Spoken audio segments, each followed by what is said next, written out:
all of you might have seen this video of a tiny baby monkey in a zoo enclosure, curled up, holding a soft toy tighter than anything else in the world. And if you still don't know, then that's Punch with his emotional support plushie, because his mother had abandoned him.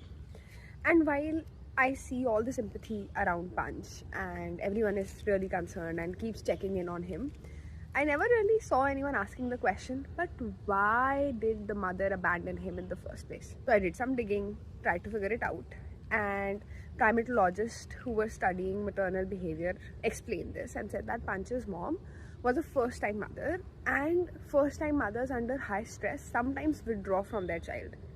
Not because they don't care, but because their system is overwhelmed. And I thought, wait, I have seen this somewhere else. Can you also guess where? Yes, I'm talking about postpartum in human moms. When it's an animal, we say that's a stress response, but when it's a human mother who feels numb, disconnected, anxious, or drowning after childbirth, we simply say, but this is supposed to be the happiest time of your life. Don't overthink, just be happy. But let me tell you what postpartum really is and why it may not necessarily be all sunshines and rainbows for moms. Because it's a hormonal crash within days. It's your brain rewiring real time and chronic sleep deprivation, physical recovery from trauma, and an identity shift no one actually truly prepares new mothers for. And in that storm, we expect instant bonding with the child. For example, oh, maa ki mamta. But to be very honest, bonding needs regulation.